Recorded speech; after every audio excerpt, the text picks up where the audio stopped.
A blessed Friday, mga igsuon! So ngayon, ituloy natin ang ating study on the Gospel according to Luke.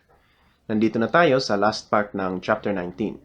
So para sa passage natin ngayon, basahin natin ang verses 45 to 48 at tumuloy din tayo sa chapter 20 verses 1 to 8. So bago natin basahin, here is some context. Dito sa part na to, nakapasok na si Jesus sa Jerusalem. And according to this passage, the next thing he did was to enter the temple. So dito nagsisimula ang ating kwento. Let's now read the passage. So Luke 19 verses 45 to 48 first. Verse 45.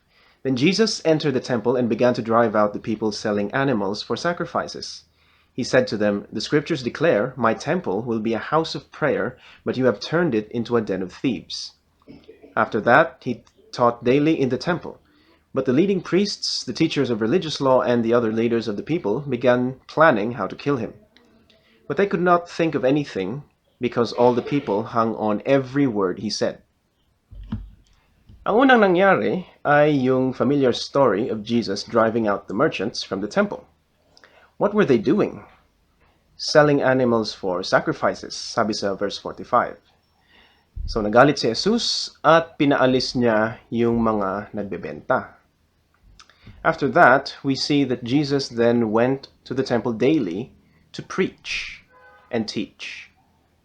Pero yung mga high priests at mga Pharisees, which is yung mga religious leaders noong panganahon ni Jesus, ay nag-isip kung paano siya ipapapatay. Nagalit sila kay Jesus. Okay? So ang problema lang, paniwalang paniwala yung mga taga-Jerusalem sa kanya, kay Jesus. So kung ipapapatay ng mga Pharisees si Jesus, magagalit yung mga tao. Now let's move on to chapter 20, verses 1 to 8. Basahin natin. One day, as Jesus was teaching the people and preaching the good news in the temple, the leading priests, the teachers of religious law, and the elders came up to him. They demanded, "By what authority are you doing all these things? Who gave you the right?" "Let me ask you a question first," he replied. "Did John's authority to baptize come from heaven, or was it merely human?" They talked it over among themselves. If we say it was from heaven, he will ask why we didn't believe John. But if we say it was merely human, the people will stone us because they are convinced John was a prophet. So they finally replied that they didn't know. And Jesus responded, "Then I won't tell you by what authority I do these things." So in this part of the passage, makikita natin na patuloy na nagtuturo si Jesus sa temple. Tapos isang araw, nilapitan siya ng mga religious leaders at tinanong siya, "Who gave you the authority to do these things?" Which we saw in verse 2. So the Pharisees demanded an answer from Jesus. Pero si Jesus, alam niya ang intensyon ng mga Pariseo. The Pharisees wanted to trap Jesus and give a reason for them to arrest him. Alam niya yun. Kaya ang ginawa niya, binato rin niya ng tanong yung mga Pariseo. Nang hindi na nila masagot na maayos yung tanong ni Jesus, sinabi niya, "I won't tell you by what authority I do these things." Kumbaga, hindi niya binigyan ng bala yung mga Pariseo para hulihin siya. Okay? So ngayon, kung maaalala ninyo yung devotional kahapon, may mga expectations yung mga taga-Jerusalem tungkol sa Messiah. Nang dumating si Jesus, hindi nila akalain na siya na yun. More so the religious leaders. Iba yung ine-expect nila. In fact, nagawa pa nga nilang questionin si Jesus habang nagtuturo siya sa templo. And you know, that also happens to us sometimes.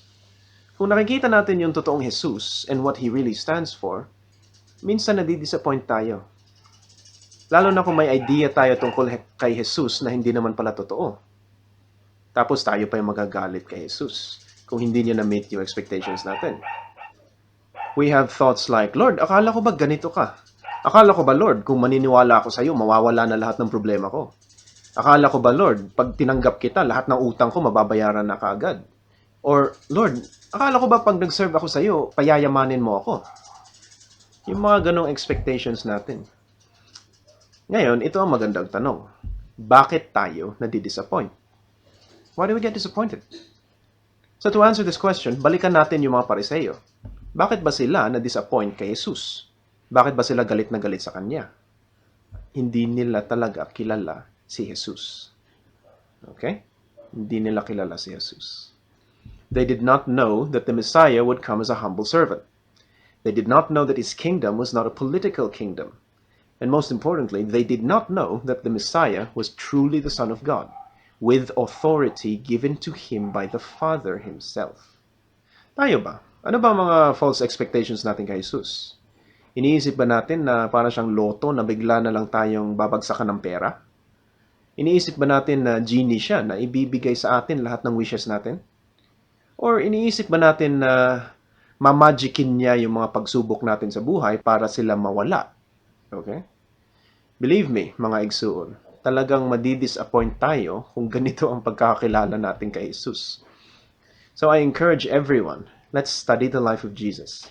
Alamin natin kung sino talaga siya.